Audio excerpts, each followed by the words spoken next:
Let's see this question. The planet Igabek in another solar system has a radius twice that of the Earth, but an average mass density which is same as that of the Earth.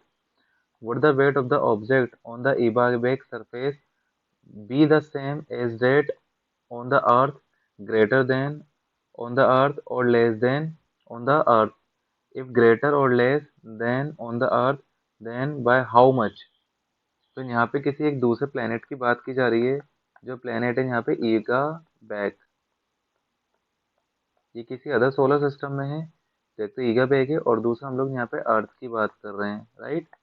तो ईगा back का जो radius वो अर्थ के radius का double है। तो suppose अगर अर्थ का रेडियस अगर आर है तो ये बाई ईगा बैक का रेडियस क्या है यहाँ पे 2 आर इसका ईगा बैक का रेडियस है। साथ ही साथ उसने बोला है कि यहाँ पे इसका जो मास डेंसिटी दोनों प्लेनेट का वो क्या इक्वल है। तो सपोज अगर अर्थ का मास अगर एम है तो ईगा बेग का जो मास है इसको हम लोग यहाँ पे एम ई से डिनोट कर रहे हैं, ठीक है। और डेंसिटी उसने क्या बोला, दोनों की डेंसिटी के इक्वल है, मतलब डेंसिटी ऑफ ईगा बेग is equal to density of earth, right. तो यहाँ से देखना क्या निकल के आएगा।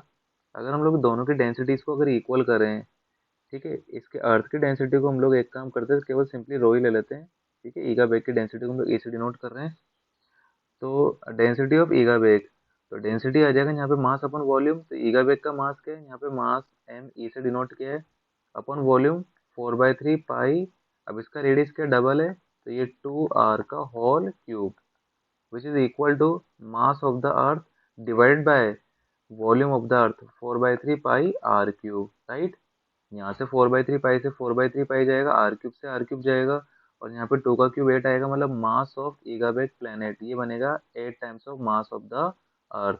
ये इनके मासेस में रिलेशन होगा, राइट।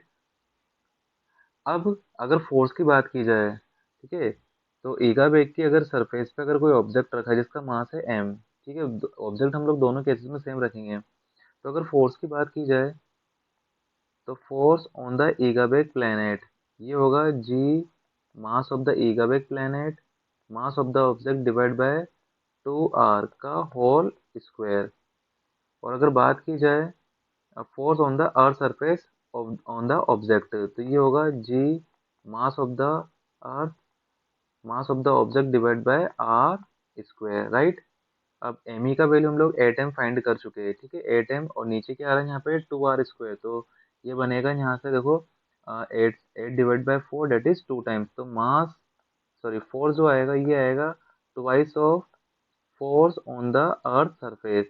मतलब ईगा वेग की सरफेस पे अगर कोई ऑब्जेक्ट रखा है तो उस पे लगने वाला जो फोर्स होगा वो अर्थ सरफेस पे रखे ऑब्जेक्ट के फोर्स से 2 टाइम्स होगा। तो इसने पूछा था लास्ट में हाउ मच, ठीक है, फोर्स ज्यादा होगा ये बात ठीक है, लेकिन कितना ज्यादा होगा, तो वो डबल होगा। I hope you understood this question. Thank you.